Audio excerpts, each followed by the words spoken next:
So welcome everyone, and I'm Steve Wolfson, and I'm a graduate of Jeffrey Wolf Green's EA school, and I have been doing EA for something like 15 years.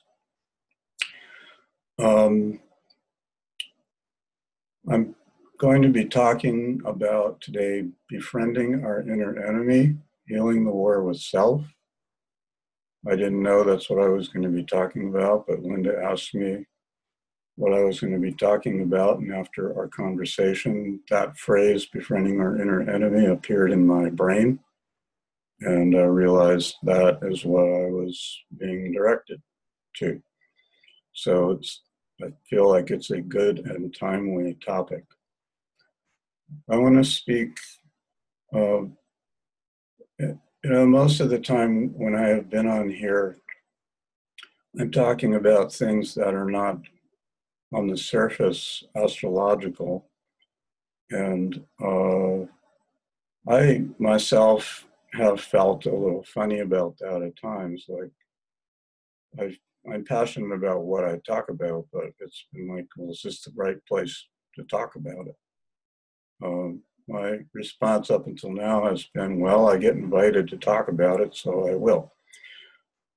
But that wasn't enough anymore. And so I gave some thought to it. So I want to give a little background on what's been going on in my life first. And for about 10, 12 years, I was presenting myself as an evolutionary astrologer, doing a lot of readings. And I'll preface that by saying that I view myself more as a counselor or coach type, what I would call a soul coach. Jeffrey referred to this at times as a soul worker. And I feel like the medium of astrology came into my life as a vehicle to do that work. So I have always been less interested in the technical aspects of astrology and more interested in the soul and what I would call human orientation of astrology, because that's just the way I'm put together. My desire has always been to help people with the difficult things that they may experience in their life. I'm no stranger to them myself. And that is probably a big part of why I feel that way. About 3 or 4 years ago, a lot of changes started coming into my life. And it basically wound up with me gradually withdrawing from being involved with the EA school. I have been very active in the EA school, a major participant on the message board, co-produced 2 EA conferences. I think I've spoken at 4, something like that. And it was surprising to me, but my life was moving me forward. I didn't really know exactly what was going on, where I was going, and so forth. And for about the last 3 years, I have felt like I'm inside of a cave. I mean, literally, dropping many of the activities in my life, and a lot of the personal contacts in my life, and being in a very, very inward receptive state. On the one hand, it's felt very right. On the other hand, at times it has felt and feels very insular. I'm a Taurus, Moon, Mars, so I'm not a stranger to it. But, I feel like, well, it can be overdone sometimes. So interestingly, when 2018 came around, I feel the energy of right on New Year's Day and on, I feel the energy of the year to be very different than last year in ways I can't completely describe. And I feel myself gradually emerging from the cave. What I would call green shoots of spring are starting to appear. A lot of this is around integrating. I have gone through many interchanges in the last 3 years, and I haven't known how to integrate them with evolutionary astrology. I knew that I couldn't practice evolutionary astrology the way that I had been before because I wasn't that person anymore. And so it is an ongoing process of, okay, so who am I now? And gradually I'm starting to see more of that. I had a recent conversation or looking at a chart with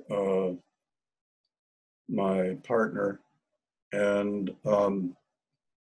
her feedback was, I'm like, I don't, that astrology is something that has become ingrained in me. I look at it as it's a language, and it changes the way one's brain thinks. I mean, if you speak Korean or something, which I don't speak 2 words of, the language itself evokes different parts of the brain than, say, English. And so astrology is a language to me, and it has concepts in it that English per se doesn't have. So if we're astrologers and I'm talking to you about Libra or the 3rd house or something, we understand a whole lot of what that means. Just from those few words, where to a person that doesn't speak that language, you could take a half an hour explaining it.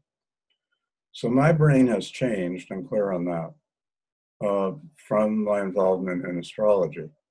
And so now I'm well, how do I tie that to being a soul counselor, to understanding more deeply the processes of life, why we're in a body, what are we doing here, why are we going through these changes, and how can we approach the patterns that we have in different ways.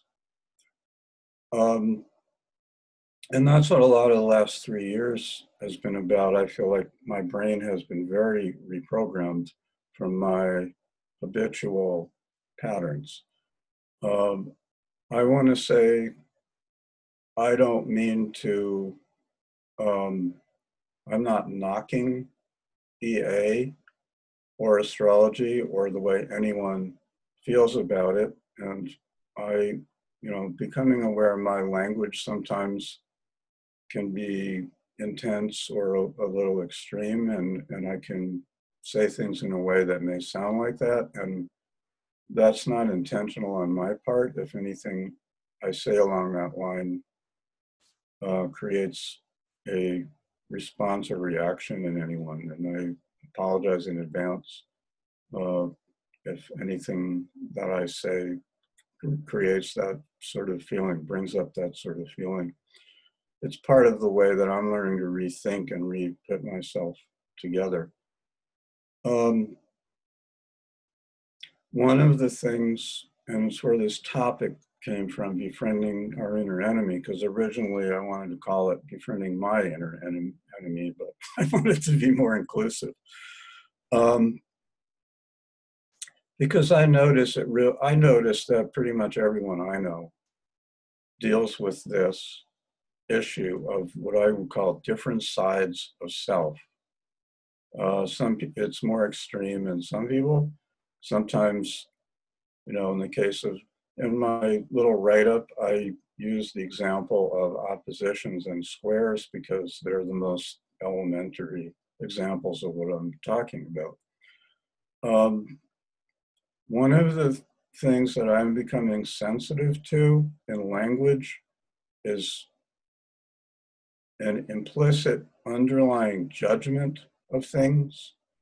And I do feel that some EA concepts, in the way that they have been taught, include uh, some of those judgments in terms of looking at things as good and bad, black and white, higher and lower, and so forth. And I consider that, and I certainly have more than my share of those tendencies and ways of looking at things. And that's part of what I'm being reprogrammed and reframed. I also wanted to say that, I forgot, I'm attempting here to make what I'm talking about very personal and vulnerable on my part, um, which is not the most comfortable thing in the world. But one of the things I'm becoming aware of is that everything in life is a viewpoint or a perspective, and not necessarily a universal truth. And a whole lot of things get said and put out in ways that this is the truth. A friend of mine calls them God statements, where everything actually is a perspective, my perspective, your perspective. And in fact, it brings to mind that story about the blind men and the elephant, which I'll briefly tell for anybody that doesn't know or remember it. And a bunch of blind men were brought around an elephant, and they each went to one part of the elephant, and they were told to feel the elephant. And then when they were done, they were asked to describe what the elephant was like. So one was on the tusk, one was on the tail, one was on the trunk, one was on the leg. And needless to say, their descriptions of what the elephant was like were pretty different. And in that sense, we're all like that. I have some pieces of what to me are truth. I may think they're more total truth than they actually are. This sort of seems to be a pretty common human condition. But I'm learning to present things from my perspective. And I'm doing that here not because I want to talk about myself and how wonderful I am, so to speak, but to be vulnerable, to be human, because this, I find, is one of the things that's pretty lacking in general, or not enough of it, I'll say it that way, in our world today, of people, of our fear of putting out, being vulnerable, expressing where we are, primarily because of what someone else might, or others might think about it, judge me, disagree with me, and so forth. And I'm coming to, I don't like that, but it's okay. And it's not for me to judge or form opinions on someone else's perspective, even though I do. But I can learn to recognize they're just my opinions. And if I'm set off by something, it's because it's tapping into some place in me that I'm not yet at peace with or even aware of. And that's what this talk is primarily about, is the parts of ourselves that we reject, that we deny, that we judge. Our religion and our culture has a lot of these judgments, beliefs, orientations, where it's not okay to be who one is. It's not okay to be angry. It's not okay to be sad. It's not okay to be happy. It's not okay to be vulnerable. Lots of not okays. Everybody has their own combination of them based on the way that they were raised. These come down to beliefs and what I would call soul orientation or desires, because every soul is different. That's why the creation has created, 82 gazillion souls, representing every conceivable combination of qualities. aspects, orientations, interests. And so it's kind of about learning to accept my own uniqueness, gifts, orientation, and through that, honoring that in myself. And the more that I do this, the more I find I'm able to honor the same in others, because each person is totally unique, and we're supposed to be that way. And we live in a world that values, in a lot of cases, sameness, because we feel safe around that which is like us, or I should say, I feel safe, which is around that which is like me, that I resonate with. Our current political situation and social media situation is an example of that, where people don't want to hear any viewpoint other than the one they agree with,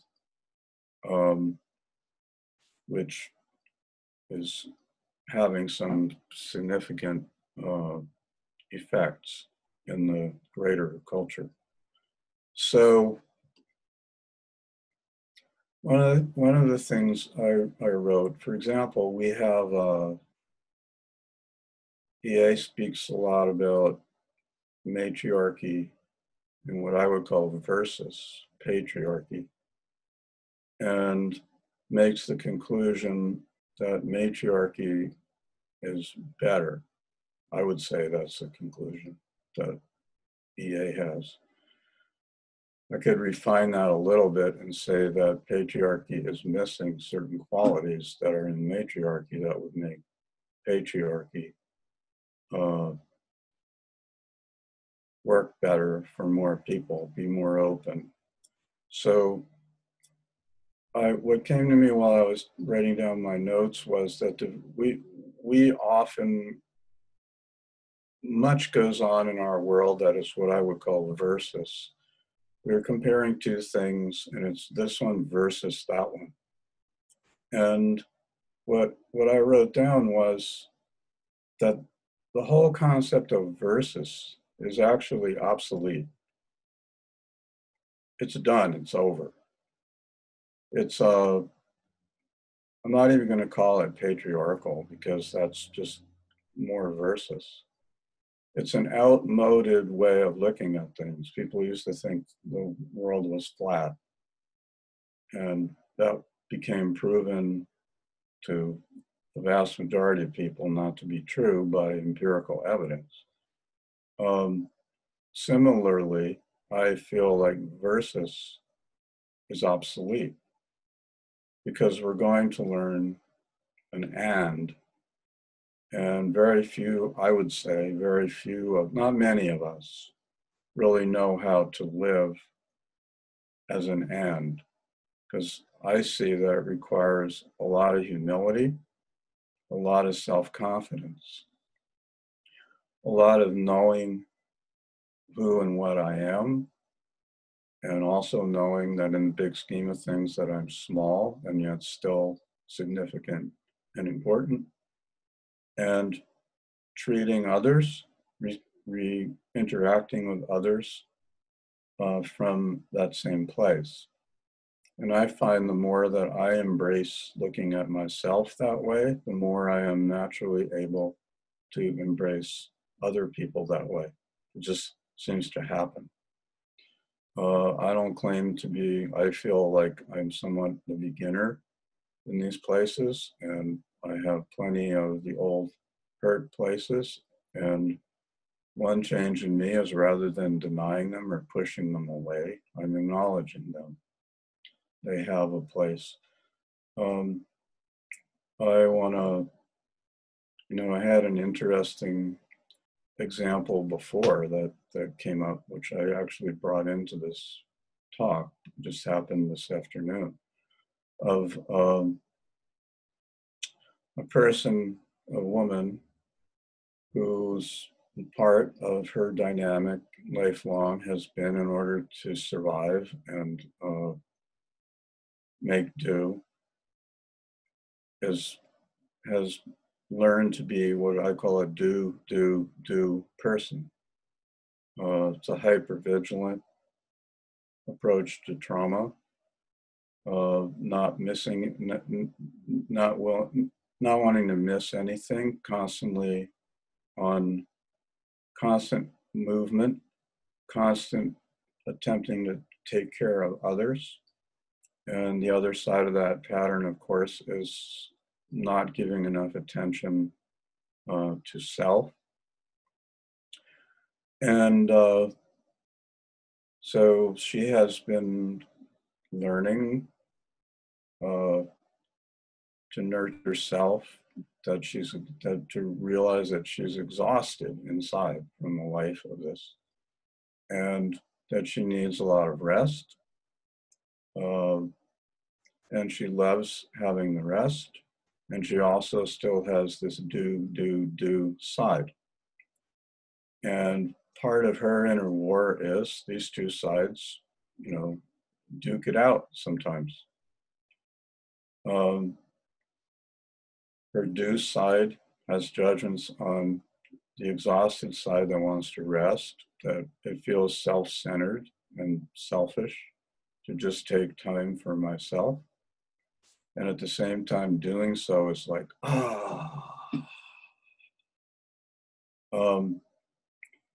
and conversely, the rest side doesn't know how to allow the do side to have its peace. She hasn't learned that yet. It's a refinement. She hasn't she hasn't mastered that yet. And I was like, well, this is perfect. This is what my talk is about. So here we have two sides. So sometimes this is wired in what I call you can't win. Because when I'm resting, the action side is beating up the resting side. And when I'm acting, the acting side is being judged by the restful side. Why don't you slow down? Why don't you stop? Now this can drive one crazy. It's because both sides are trying to be the one. That's the way I look at it. Both sides are trying to dominate. Looking at it more deeply, why? Why is that? And the answer seems to be because both sides are not getting certain fundamental and valid needs met. You might look at the resting side as representing perhaps more of the feminine nature, and the do side as representing more of the masculine nature. And so there's this struggle going on inside. So then we also see from that where some of the roots of why there's a struggle in the world at large between the masculine and the feminine, because they represent polarity. And, I like to say, you have a head and a tail on a quarter, and you can't have a quarter that only has a head or only has a tail. It doesn't work that way. So, and yet our culture tries to make one of them better or superior. And the maddening part is within a person, they can be flipping back and forth between the two sides, taking turns. I have a lot of Gemini and a lot of Libra. I know about this. So lo and behold, so we talked about this, and it was like, well, I want to rest, but I also want to do things. And it was like, well, how about allocating a certain amount of set time, an hour or whatever, to doing something, and then rest? And, maybe you want to do first. And it was like thinking it over. That sounds like a good idea, and I want to rest first. which to me, that's great. That's awesome. So that's an example of what I'm talking about, because here it's two parts of ourself and learning how they can cooperate rather than be in conflict or seem at odds with each other, unresolvable. It's unresolvable when they appear to be against each other, and it's resolvable. Neither side gets 100% of what it wants, but it also gets the experience that it's helping the other side of self by supporting the needs. The do side agrees to rest and support the rest side, and the rest side agrees to not rest all day and allow the do side to fulfill some of what it needs. This is an example of what I'm talking about. I would say, we can even just haven't thought about it, but even if we look at our nodal axis, so we know that for most people, the south node is more instinctive than the north node. The north node can often seem scary, strange, unknown, because it hasn't been done as much, but it's a polarity. The south node contains the seed or promise of the north node, and the north node contains the experiences of the past, and it's wanting to deepen, not replace them, but evolve them, because we've been working with an incomplete experience of the principle, of the concept, because that's just the way it is. It's not wrong, it's not bad. It's just the way life's put together. And so this new approach to things is, for me, well, what if everything is okay exactly the way that it is? And that really all that needs to change, it doesn't need to be fixed. It's not necessarily broken, but I can change the way that I'm looking at it. And I find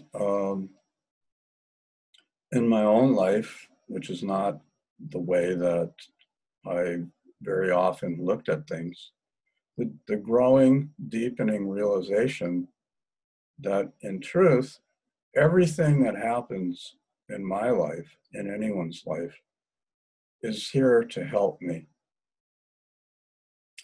Now, sometimes the things that occur, it takes a little bit of work and time to see how they're here to help me, because they don't necessarily feel good. And I'm not suggesting that, I should feel wonderful when something has happened and I feel like crap or I'm really scared. But I am changing to realize that whatever's going on is here to help me, even though I can't yet see how. But I understand on some level, on some place, that it's all for my good. And it's okay that the parts of me that don't see that and that are mad about it, or being in a victim mode, or wherever I find myself, they're okay too. They're all part of that process. The principle, as I see it now, is integrating all that goes on, all the experiences we've had, into a wholeness, a sense of being in the present, here, right now. It's not bad south node getting in the way of moving to good north node, or Pluto polarity point, or any other opposition that we may have. We've learned to think that way. We were raised by people who were raised that way, who were raised by people who were raised that way. And this is deeply ingrained in the DNA and the experiences. And I say that the time is here to beginning to change this. And those of us, those who resonate with what I'm talking about, as I have been coming to understand it, we resonate with it because we are among those, there's a lot of us who are souls who are here to help bring about this change and awareness. And it doesn't make me some kind of superhero. It just, it's what's of interest to me. Whether my role is involved with 3 people or, 30 million people, that doesn't really matter. That's like part of a life path. And that is going to unfold as it's intended to. But learning in changing the way that I think and the way that I experience what goes on in my life, I find this integrating process going on within me. It just naturally is occurring. And out of that, I also find that there are a lot of people that are, some people call this waking up. I look at it as a shifting of consciousness. And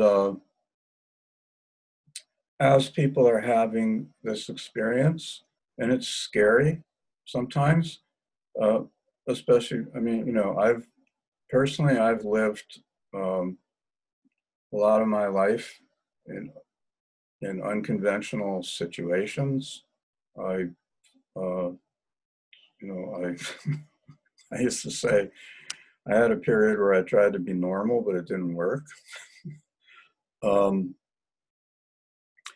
a lot of people are coming out are kind of being snapped out of the reality that they have been experiencing. And it can be confusing. And I find that I spend a lot of time simply validating people that what they're feeling, what they're experiencing in this process of the shifting of their awareness and how they see things is absolutely where they are intended to be.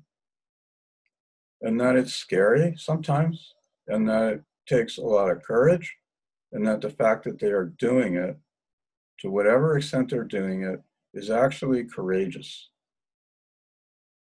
Because we are beginning the process of leaving the past ways of looking at things behind. And we don't know where it's going. It's one of the things I want to say, my comment on some of how people approach astrology. I know people often come to me, wanting to know what's going to happen in their life. And my basic feeling is nobody can truly say what's going to happen in somebody's life. And the reason that anyone, including me, wants to know what's going to happen is because we have fear, uncertainty about what might happen, what's going to happen to me, and so forth. I do find value in looking at, particularly for me anyway,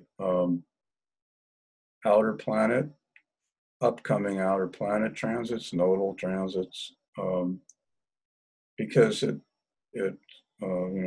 ascendant transits, things like this, because it points out to me that to let someone know there's going to be big changes going on in your life. And that, of course, can be scary to people. So I reinforce that with, and these are all for you to become even more of who you are and who you're intended to be.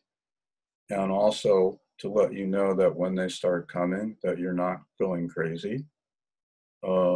And life is behind you, supporting you. I find value in that. this is I'm not saying other approaches to doing this are wrong. I'm simply talking about my approach, where I am with it. Let me see. Another thing I'm finding important in my own life, uh, which my partner is giving me a lot of help and feedback on, which is a polite way of saying I don't always do it, is realizing I have a tendency, which I now see as kind of victim-y. And again, I said that. I don't necessarily like the way I said that because it sounded like a judgment I'm making on that. It's just a place. But that place is me learning to speak in I statements and taking responsibility for what I feel, my emotions. In the past, I have been prone, if somebody is saying something and I'm getting angry, I have been prone to say, "Oh, you made me angry." And I have begun seeing pretty clearly, no one can make me angry. When I am getting angry, it's because something that I am taking in is touching a hurt, unresolved place in me. And it's triggering an old memory, and I am reacting uh, to the pain that I feel from that place. Most of the time for me, it's because I don't want to feel the feeling that's under there. And so I fight that off by turning around and tend to throw it back in the other person's face. Oh yeah, well, you did this, blah, blah, blah. And more and more I'm seeing it's the underlying root of all this is what I don't want to feel because of the judgments I have on things that I can feel.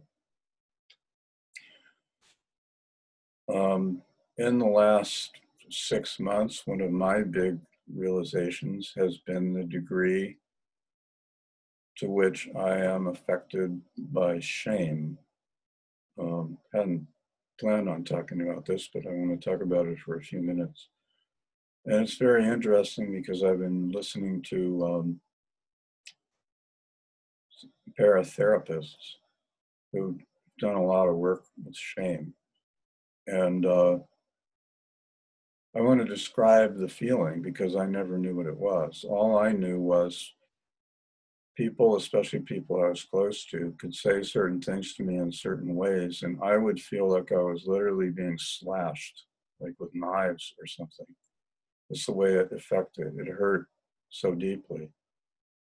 And, gradually I started realizing it's because it tapped into my core sense of unworthiness, which is what I grew up feeling a lot of the time. And as I started learning about shame, I was taught that the receptors in the brain that feel shame are the same ones that feel physical pain. And that shame actually binds into the body. And so can actually be experienced as physical pain, which I found very eye-opening. And so out of that, I have begun very slowly to change my relationship to my own shame. First, to realize shame is when there's something wrong with me, versus guilt is when I have done something that may not be something I'm happy with. And there's never anything wrong with me or you or anyone because we are divine beings. So we may do things we're not proud of. We can take them to heart and sort of use them to change behaviors, trying not to replicate that again. Shame is when the person is being told that they are unworthy because of what they have done, because of their behaviors. And that affects us very deeply. And the truth is, it's not valid. And self-love and self-acceptance, I'm finding, is the way to realize that it's not valid. And so that particular emotion is a difficult one for me, and I'm learning to hold it. I'm learning to feel the pain in my gut when it comes up, the physical feeling of slashing. And I don't like it, and that's okay. I don't have to like it, but not to learn not to throw it back at somebody else, because it's coming up in me. Someone may be treating me in ways that aren't particularly nice or appreciative, but I have the choice of how I'm going to receive that. And most of our choices along that line are subconscious, probably 90%, until we start becoming aware of the patterns. And by becoming aware of it, I can change it. And I can realize that the person that's throwing that at me is throwing it at me because they're in a hurt place. That's why they're doing it, that they're unable to own. So the pattern stops when I can own it and learn not to throw it back at them. I don't have to be happy about it. I don't have to like it, but I don't have to make it about them. They're not a horrible person because they're doing it any more than I'm a horrible person for what I'm feeling shame about.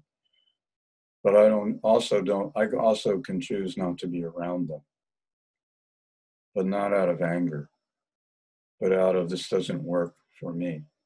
And I bless you on your path. Let me see. So all of these changes have affected the way that I interact with clients now. Because as I said, I'm more of a counselor type person. That's how I know. That's who I am. And so when people are coming to me, my orientation is wanting to help them unwind their pain, their uncertainty, their indecision, not tell them what to do, but point out the roots of it, where it might come from, and what internal changes they might want to make that might begin to change some of these patterns. And I'm noticing that I'm able, using the symbols of EA in charts, I'm able to address their soul signatures, their nodes, their Pluto house and so forth. But from this perspective, and the language. Oh yeah, I have one more piece I wanted to. One of the therapists that I've been listening to, these are all videos I've been watching, who works very much with shame, has this term that she uses in working with clients, which was new to me, called counter shaming. And what that means is when we were shamed in childhood, it can be like overt or covert shame. Some is like, you stupid idiot, blah, blah, blah. Others is much more subtle, but it still winds up to shame because it's denying the individuality of the child. The term counter shaming is essentially find out what the message was that person was delivered to in childhood, that the message they received in childhood that is the root of the shame, and then delivering the alternative, the opposite, the polarity message. If it's, you're a worthless piece of crap, then the message they will thrive with is the opposite of that. That when the situation comes up that they're used to being dumped on, to instead be praised, be acknowledged, be seen, be validated. And so more and more, this is how I'm working with clients. I'm learning it through trial and error and through my own process. And I definitely share with people some of my process because I don't like the, because I feel like we're all in this together. And I don't, people that feel inadequate or insecure will tend to, shall we say, idealize someone that is helping them.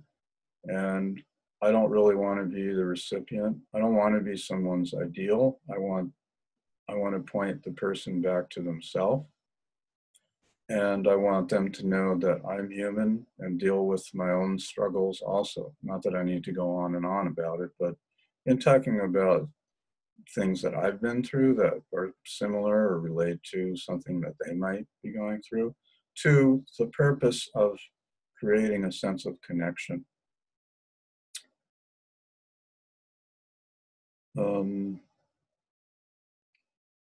So we're now, yeah. So that's the gist of what I have to say. And if anyone has comments or questions, this would be a great time to bring them up.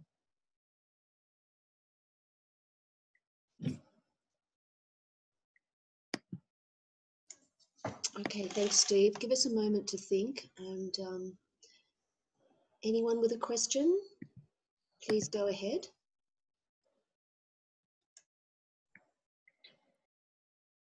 If not, I can say more. Oh, I assure you they will be coming. Steve, can I ask you the name of the therapist who works with shame? There's a husband and wife couple, and her name is Sheila Rubin, and his name is Brett Lyon, and they are in Berkeley, California. And they have their own website. I'm looking for this here. I have it open here someplace. Yeah, they have their new website is the centerforhealingshame.com. Centerforhealingshame.com. And you know, they're very human. I first saw them on a SoundsTrue.com summit of self-appreciation. And at the time, I was calling them adorable couple. They're very, they're very human. He interrupts her and all that kind of thing. But I think they're doing I've been very impressed with the little bit, I've listened to a few of their videos, with their basic paradigm and getting to the root of shame, where it comes from. They have a model of the source of it and how it plays out. In couples, for example, it will tend to play out with a pursuer and a withdrawer. Don't know if anybody's familiar with that pattern in relationships, probably. And that a lot of this comes down to shame. And so, the way I would put it is that I can get over my shame about having shame or being shamed. Great, Steve. Thank you very much. Anyone else? Hi, I don't know if it's exactly a question, but Steve, I really appreciate your openness. And you speak about remaining open, and I guess that would be part of like a vulnerability to people. And I agree with you that everybody should remain open. Do you feel it's as possible to be open on the internet as it is being in a physical relationship in the physical space and time? Well, not really. And that's the world we're in. So we, it's my thoughts about that is we're moving into the Aquarian age, and that means to me, I come from the 60s. It was supposed to be the golden time of everything. The Aquarian age is the computer age, right? So we're making the world smaller, and we're doing, in some ways, remarkable things. And of course, it's not as intimate as sitting in person with a client or, talking to a client on the phone. But I try to do the best I can with it. I try to do the best I can. When you're in the room, of course, we're feeling vibrationally the person and their energy field and so forth. And I feel like we can do that to some extent. People that are sensitive, we can do that to some extent over the internet, not as much. Yeah, and I really like your point about the nodes, because I tend to grapple with my nodes. So what you said was, for me, spot on. Yeah, and thank you. And Thank you. many people, I run into many people that grapple with the nodes. To me, this is that versus mindset that I was talking about. I feel like karma that people talk about, and I was trained in the traditional karma, there's good karma and bad karma and all this. I just feel more and more things happen in life. We don't really know why. We can impose or project a belief system, a perspective on events. And we can see it that way. It's a model, but that isn't necessarily why things are happening. And so I found this as I was going through my changes, because I had a very traditional, I can say now I had a very traditional orientation of South Node bad, North Node good, you're stuck in your South Node and all that. And not only with the nodes, but in the way I looked at a lot of things in life. And then I started learning a new model, and I realized I could look at the exact same events that I had been seeing in a certain way from a different frame and a different perspective, and they looked entirely different to me. And I liked the new way that I was seeing them much more. They were very much more life affirming to me. And it starts with everything is okay. Everything is good. Everything is helping us. I'd take it further, if you see these symbols like South Node on Pluto, which in EA means the person has been kind of stuck there and going back and forth and so forth, as if subtly, it's not intentional, but even in the way it's described, it makes it sound like it's bad or wrong. More and more, I'm realizing everything everyone does, they do because they need to do it. I'll give you a simple example. Had a good friend of mine here visiting a few weeks ago, and he lives in Wisconsin, and his daughter lives out here with her family, and they come out a few times a year and visit, and it's like, oh, don't you move out here, And it's been going on 10 years. And he told me when he was here last time, well, I finally made up my mind. We have a plan now. In 3 years, they're moving out here. He said, I'm now ready. And that's an example of what I'm talking about. We are ready to move, no matter what we should do to embrace our North Node and release and all that kind of thing. We do it when we're ready. And if we're hesitant or scared or not certain, or we in our own mind are going back and forth between the South Node and the North Node, it's not because we're bad. It's not because we don't want to grow. It's because we're not ready. What just popped into my mind is you don't take, a 1-year-old child and tell it it's now time for it to start walking and make it feel bad about itself because it's not walking. We understand there's a timing in things. And this is true for us in everything that we're doing. We move, we evolve at the right time, the perfect time, when it's finally there. If I go back and forth 3 times, it's because I need to. It's okay. I already feel bad enough about myself without having to add on more guilt about the fact that I'm not moving to my North Node at a speed that somebody tells me I should be. Or I tell myself I should be.